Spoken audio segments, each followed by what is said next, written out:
Hello students, फिर से आप सभी का स्वागत है हमारे क्लास अपॉन में। और ये है क्लास 10th का सब्जेक्ट सामाजिक विज्ञान सोशल साइंस असाइनमेंट 3 है ये नवंबर माह का।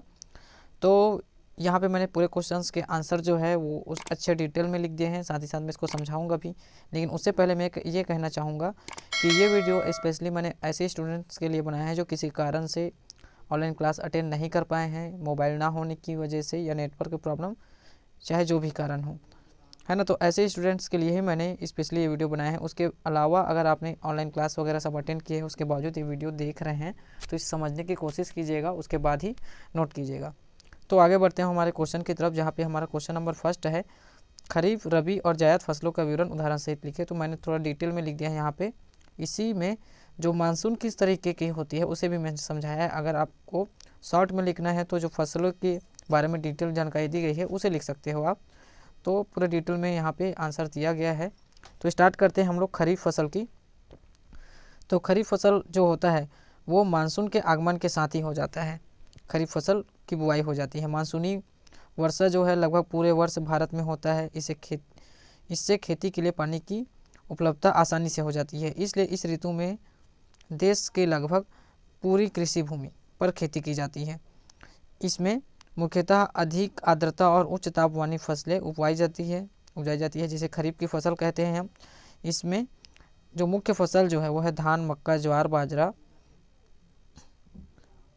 मड़ुआ, तुअर, मूंग, उड़द, तिल, मूंगफली, सोयाबीन इत्यादि, यह सब फसलें बोई जाती है। इसके बाद है खरीफ की फसल समाप्त होती है, रबी की फसल की खेती शुरू हो जाती है।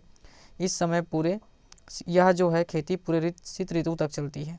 इस ऋतु में वर्षा बहुत कम होती है। वर्षा बहुत कम होने के कारण कृषि सिंचित अथवा नमी वाले प्रदेशों में ही यहाँ पे हम खेती कर सकते हैं। इस ऋतु में बोई गई भूमि का रबी खरीफ की तुलना में बहुत कम होता है और इस ऋतु में शीत बर्दाश्त करने वाली फसलें ही बोई जाती है, यानी कि रबी की जो फसल होती है ना, ये शीत बर्दाश्त कर सकती है। तो इसमें जो प्रमुख फसलें हैं वो है गेहूँ, जौ, तोरिया, सरसों, अलसी, मसूर, चना इत्यादि, तिलहन, दलहन की जो फसलें हैं वो बोई जाती है। जायद में शीत ऋतु के बाद जायद की जो फसलें हैं उसके बोना स्टार्ट हो जाता है, बोना आगमन हो जाता है। इसे गर्मा कृषि भी हम कहते हैं। इस मौसम में वर्षा नहीं होता है, इसलिए जहाँ सिंचाई की पर्याप्त सुविधा उपलब्ध होती है उस भाग में ही बस खेती की जाती है। इस मौसम में नदियों के किनारे, झील के निकट, निम्न मैदानों, सिंचाई सुविधा युक्त भागों में ही फसल का क्षेत्र सीमित हो जाता है। यह मौसम ग्रीष्मकाल की फसलों का है।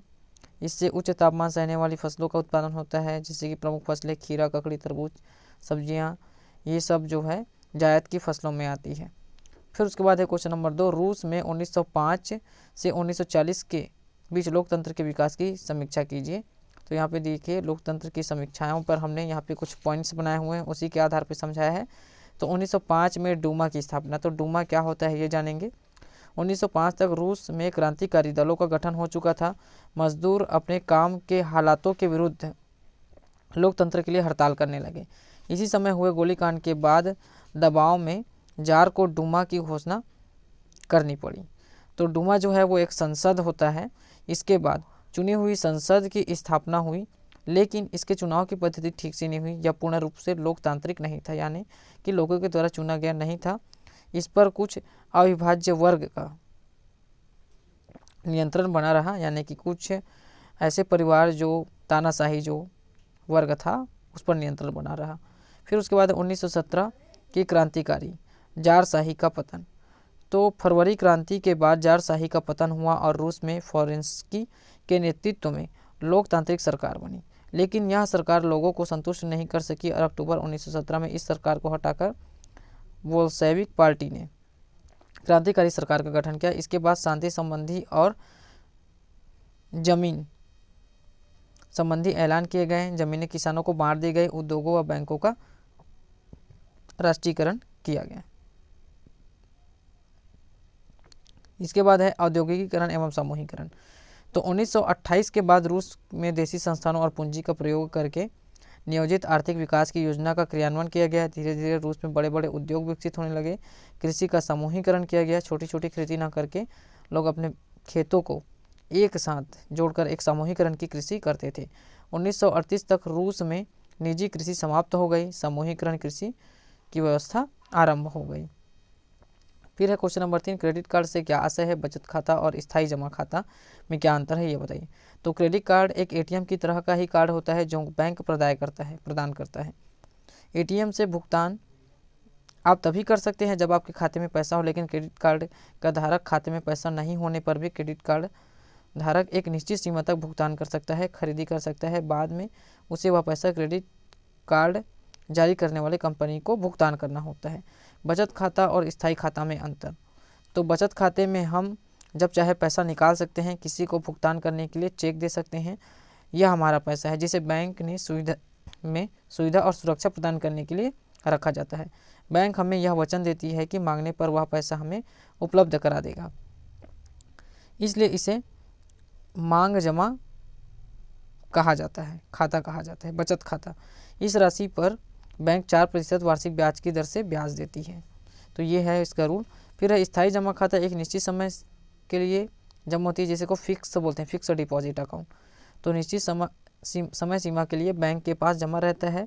समय सीमा से पहले हम इसे नहीं निकाल सकते। इस जमा राशि पर बैंक अधिक ब्याज प्रदान करते हैं, 4% से ज़्यादा ब्याज हमें देता है। फिर है क्वेश्चन नंबर 4, ऋण के लिए शर्तें जैसे ब्याज की दर, समय, जमानत, गिरवी, इनकी आवश्यकता क्यों होती है? प्रत्येक शर्तों को समझाइए। तो पहला शर्त है ब्याज की दर। जिस व्यक्ति ने ऋण लिया है वह ऋण के एवज में किस दर से ब्याज देगा यह सुनिश्चित होता है, अन्यथा ऋण देने वाले को ऋण देने की जोखिम के बदले कोई लाभ प्राप्त नहीं होगा। प्रायः औपचारिक क्षेत्रों में के ऋणों में बैंक ब्याज की दरें निश्चित कर देता है ताकि इन संबंध में कोई विवाद ना हो।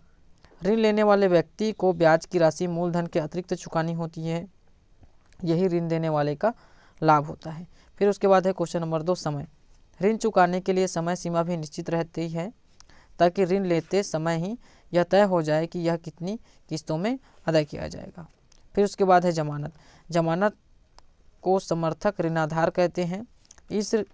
यह ऋण देने वाले के लिए इस बात की गारंटी देता है कि यदि ऋण लेने वाला ऋण अदा नहीं करेगा तो उसकी भरपाई जमानत या जमानतदार द्वारा की जाएगी। फिर उसके बाद है 4th, गिरवी।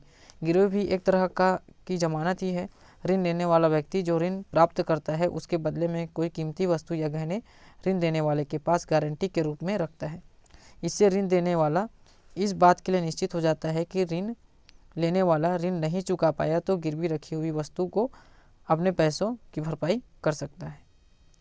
तो इस तरीके से गिरवी और सभी शर्तों को हमने समझा दिया है और इसी तरीके से आपका जो सोशल का यानी कि सामाजिक विज्ञान का असाइनमेंट वो कंप्लीट होता है। तो आई होप स्टूडेंट्स आपको ये वीडियो अच्छा लगा होगा। वीडियो अच्छा लगे तो चैनल को सब्सक्राइब कीजिएगा, वीडियो को लाइक कीजिएगा, दोस्तों तक शेयर करके उन्हें भी सब्सक्राइब करने के लिए कहिएगा। मैं मिलता हूँ नेक्स्ट सब्जेक्ट में अपने अगले वीडियो के साथ। तब तक के लिए बाय, धन्यवाद।